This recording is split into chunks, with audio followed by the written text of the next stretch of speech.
Bonjour, bonsoir, JP pour JP Online, une chaîne dédiée aux jeux de rôle et aux mondes imaginaires. Dans ma dernière vidéo, je vous avais parlé du one-shot Alien que je devais animer. Et donc c'était hier soir, donc voilà, c'est fait. La partie a été juste incroyable. On a joué un peu plus de 4 heures. Les joueurs-joueuses s'étaient bien préparés. Pour certaines, ils avaient revisionné certains films de la saga Alien. D'autres réécoutaient les actuels plays du jeu de rôle Alien. Donc on était bien dans l'ambiance. J'ai fait un petit topo de l'univers pour rappeler un peu les bases de l'univers d'Alien. On est passé ensuite au choix des personnages. Et puis on a pu démarrer le scénario. Donc le scénario La jeune fille et la mort, un one shot que j'avais essayé de calibrer sur les 4 heures de jeu. Alors on a quand même pris une petite heure pour démarrer vraiment, donc pour prendre la peine de poser le background et choisir les personnages et aussi une explication des règles de base du jeu. Donc en vrai on a joué 3 heures, 3 heures et demie. En tout cas on a joué jusqu'à 23 heures, on est en commencé à 18h30. On a pu boucler le scénario, donc je ne vais peut-être pas rentrer ici dans les détails de l'aventure, mais voilà, j'avais essayé de calibrer ça pour pouvoir tenir en 4 heures de jeu. Voilà, ça a été une gageure, c'était pas évident. On a dû rusher un petit peu sur la fin. Euh, mais je pense que voilà, j'ai eu des retours, on a pu faire un petit débrief après partie et le retour des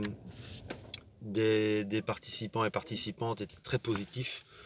Moi, ça m'a fait très plaisir de pouvoir repasser derrière le paravent pour une soirée complète, parce que ma dernière expérience de meneur de jeu, c'était une expérience fractionnée en petites séances de 45 minutes. Donc l'approche était un peu différente ici, j'étais très focus et obligé, alors évidemment, d'improviser certaines choses, d'adapter. J'ai dû faire quelques petites adaptations dans le scénario. Clairement, on n'a pas pu explorer toutes les options et toutes les subtilités du scénario. En tout cas, il y a certains points que le groupe n'a pas pu explorer. Il y a certains choix qui ont été faits par le groupe à un moment donné euh, en termes d'objectifs de mission, on va dire. Euh, il y avait une certaine tension, ça c'était pas mal. Le système de stress n'a pas été exploité à son maximum, mais ça tient au fait du one-shot, je pense. Euh, Malgré tout, ouais, les joueurs-joueuses se méfiaient fort du système pour forcer les jets de dés, donc à gagner des points de stress. Ils avaient un peu peur de ça, j'ai l'impression. On n'a pas eu de pétage de plomb, parce que le niveau de stress n'a pas été suffisant.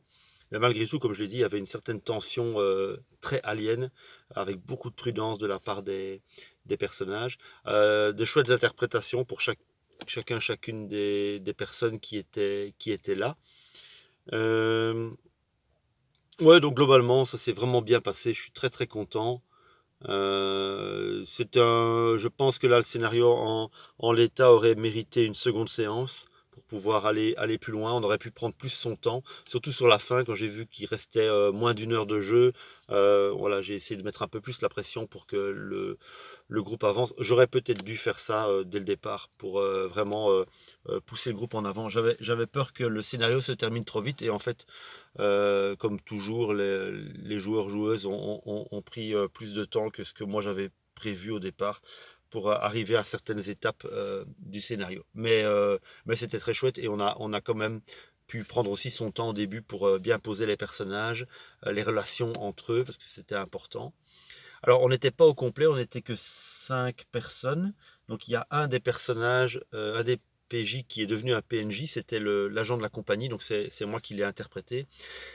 C'était une bonne chose parce que je pouvais me servir de ce PNJ pour mettre un peu la pression sur le groupe, mais en même temps, ça aurait pu être intéressant d'avoir un joueur ou une joueuse qui interprète le salopard de l'équipe qui allait essayer d'arriver à ses fins, même s'il fallait sacrifier les autres membres du groupe.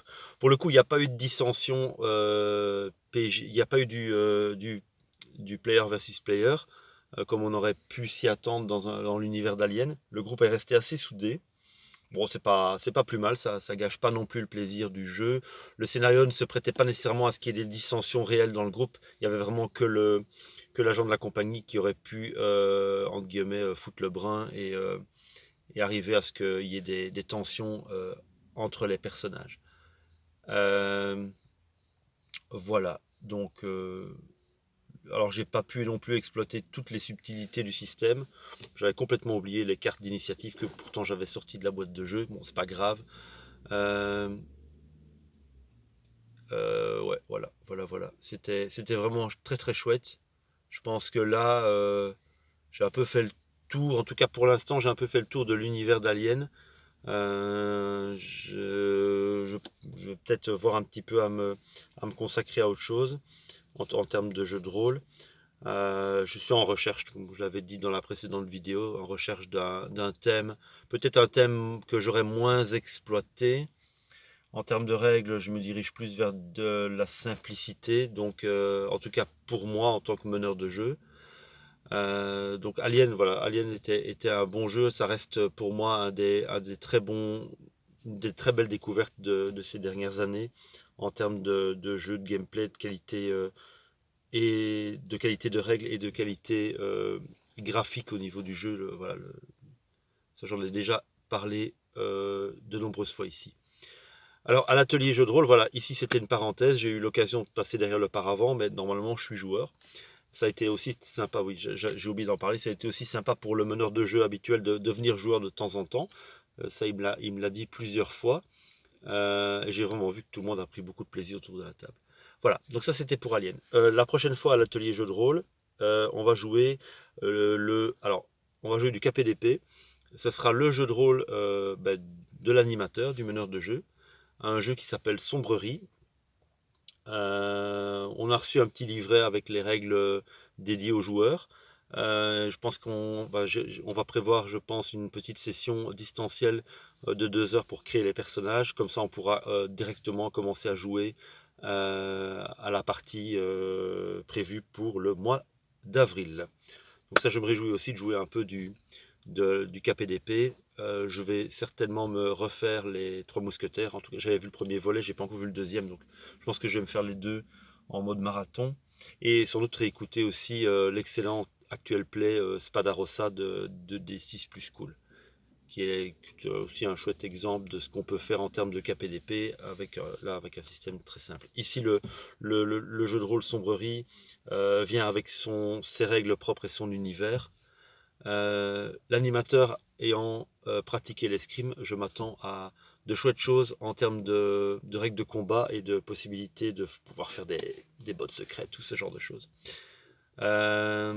Voilà, donc ça c'est pour l'atelier jeu de rôle. Voilà, je pense que c'est tout. J'avais dit que je vous ferai un petit retour sur Alien, voilà, c'est fait. Je vous mettrai éventuellement un lien en description vers ma page Facebook où je parle de la partie en question également, et alors un lien vers le scénario et le matériel de jeu que j'avais prévu, que vous pouvez télécharger si ça vous chante et faire jouer autour de votre table. Voilà, donc si vous avez des suggestions, des remarques, des questions, comme d'habitude, n'hésitez pas à les laisser en commentaire de la vidéo. J'essaye autant que faire se peut de lire les commentaires et d'y répondre. Et je vous remercie pour l'écoute et je vous souhaite une bonne journée, une bonne soirée ou une bonne nuit, où que vous soyez. Au revoir.